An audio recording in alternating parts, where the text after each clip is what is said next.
Welcome back to Alpine Garage Sports, folks. My name is Chris, and I am your host for this show. We are in the garage today.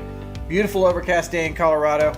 And so the doors are open, the birds are chirping, and got a little light breeze. Man, we couldn't be talking about University of Colorado football on a better day.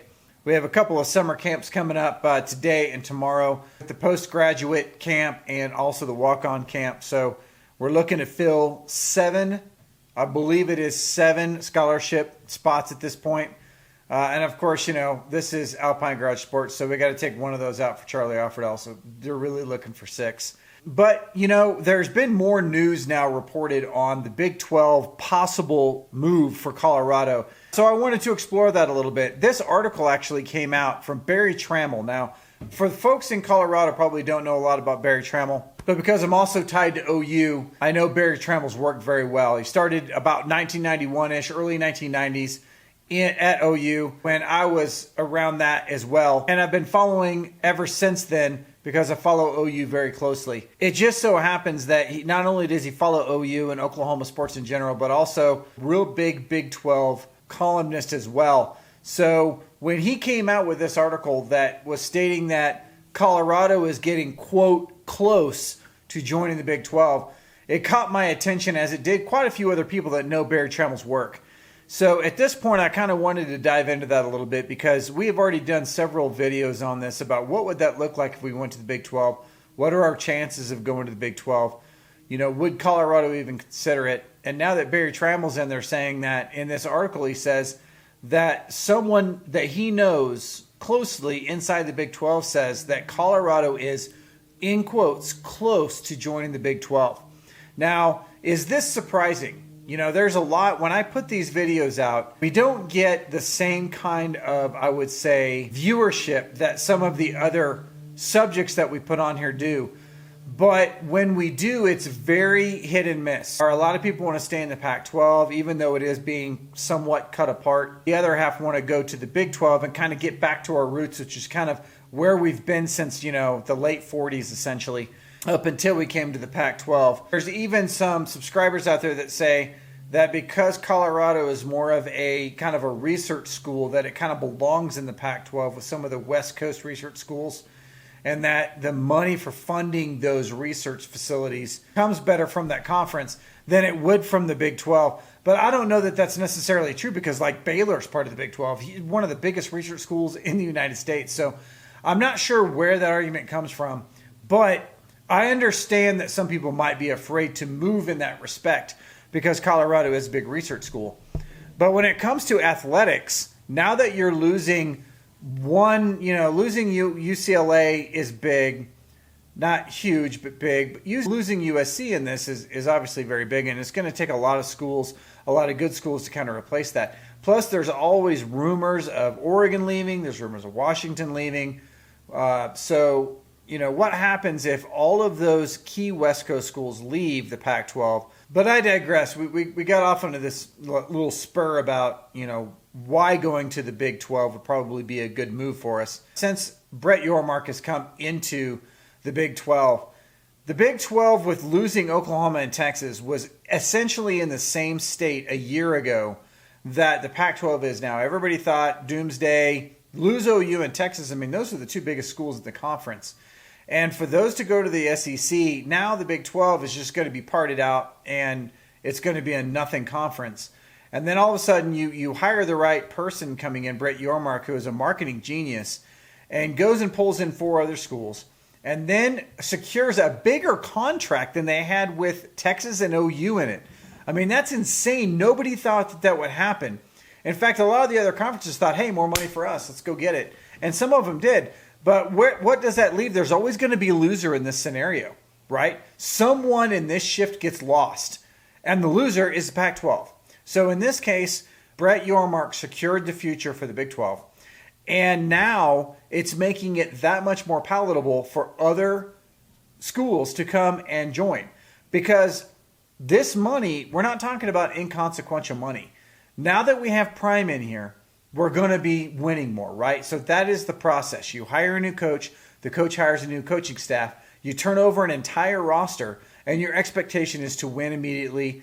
And when I say immediately, maybe not year one, But in year 2, year 3, within the first 3 years, you're expected to get in there and actually be relevant.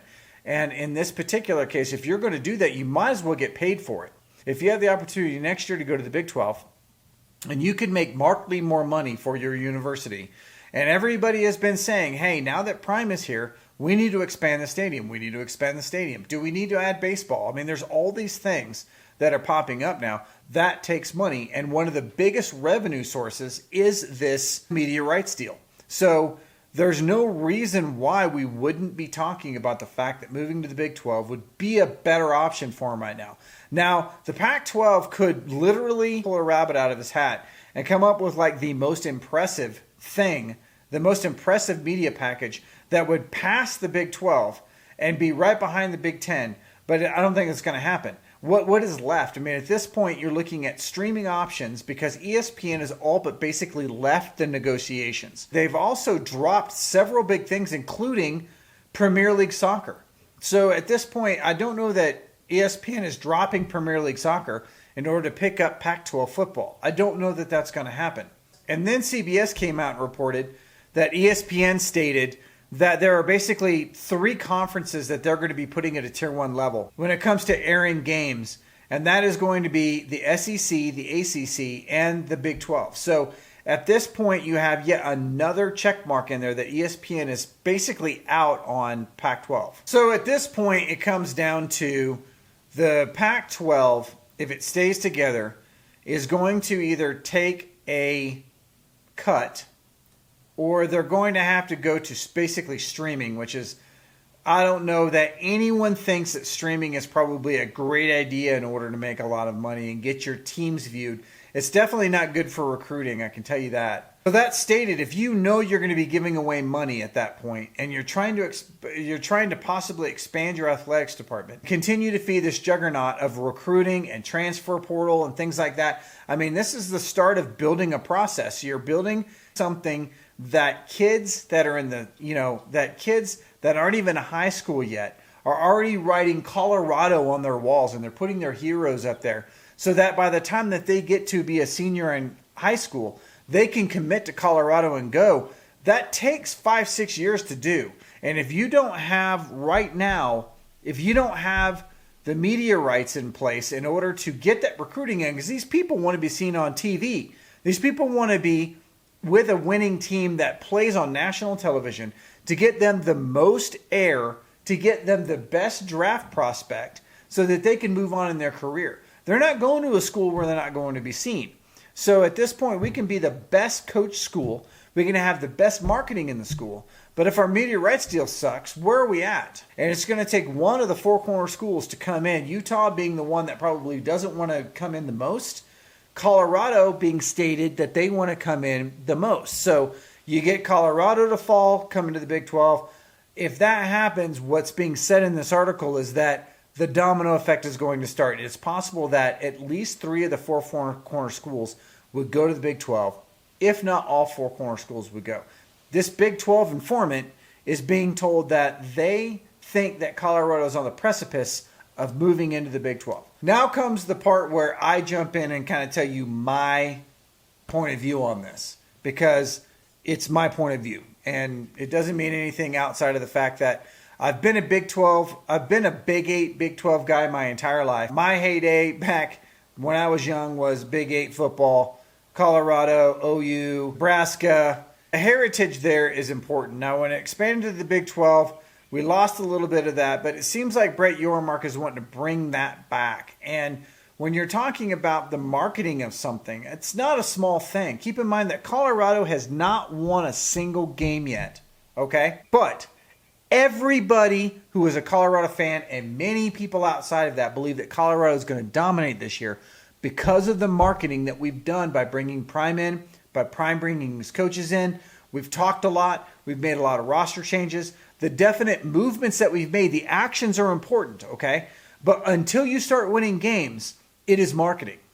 That's what it happens, okay? You are selling a product. You are selling your team to not only fans, but also prospect sponsors, okay? Media outlets.